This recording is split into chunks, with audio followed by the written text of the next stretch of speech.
Hi friends, welcome to ammatips.com. என்னோட சேனலை இப்போ தான் ஃபஸ்ட் டைம் பார்க்குறீங்கன்னா மறக்காமல் சப்ஸ்கிரைப் பண்ணிவிடுங்க. பைப்பிங் ரொம்ப உருட்டு கொடுக்காம, பைப்பிங் பக்கத்தில் கொடுப்போம் இல்லையா தையல், அதே மாதிரி கொடுக்காம கொஞ்சம் பட்டையாக வர மாதிரி பைப்பிங் துணியோட அதிலே நம்ம தையல் போட்டு வந்தோன்னா நம்மளுக்கு அந்த கொஞ்சம் நல்ல பட்டையாக வர மாதிரி நம்மளுக்கு அந்த பைப்பிங் கிடைக்கும். ஸோ அந்த இடத்த பைப்பிங் கொடுத்துங்க. இப்போ வளையிற இடத்த நம்ம ஊசி இறக்கி திருப்பி எடுத்துக்கலாம்.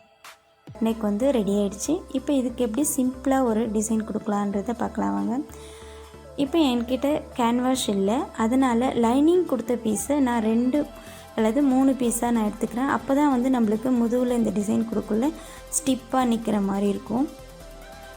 ஸோ இதை மாதிரி ஒரு சின்னதாக வளைவு மாதிரி கட் பண்ணி எடுத்துக்கலாம்.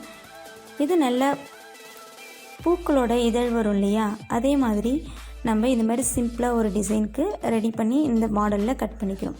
அதே மாதிரி ஸ்கொயர் பீஸில் 2 இன்ச் அளவுக்கு ஸ்கொயர் பீஸில் இதே மாதிரி கார்னரில் கொஞ்சமாக கட் பண்ணிவிட்டு தைக்கக்குள்ளே நம்மளுக்கு ஃபினிஷிங் கரெக்டாக சரியாக நம்ம தைக்க முடியும். தைக்கி திருப்புங்க, அப்போ தான் பார்க்கக்குள்ள கார்னர் ரெடி பண்ணியாச்சு. இப்போ இதுக்கு மேலேருந்து இந்த பைப்பிங் பக்கத்துலேயே ஒரு லேஸ் ஒன்று அட்டாச் பண்ண போகிறோம். ஸோ அதே கலர் லேஸ் தான், கொஞ்சம் பொறுமையாக நம்ம லேஸ் அட்டாச் பண்ணிக்கலாம். அப்போ தான் லேஸை விட்டு தள்ளி அகண்டு வராமல் தையல் இருக்கும். ஸோ அதே அளவுக்கு நம்ம லேஸ் மேலேயே வச்சு அட்டாச் பண்ணிக்குவோம். பார்டர் பீஸ்லேயே நம்ம சிம்பிளான ஒரு டிசைனை அழகாக ரெடி பண்ணியாச்சு.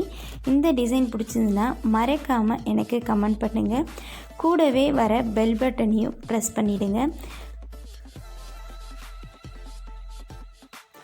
வீடியோ வாட்ச் பண்ணதுக்காக தேங்க்யூ ஃப்ரெண்ட்ஸ். நன்றி.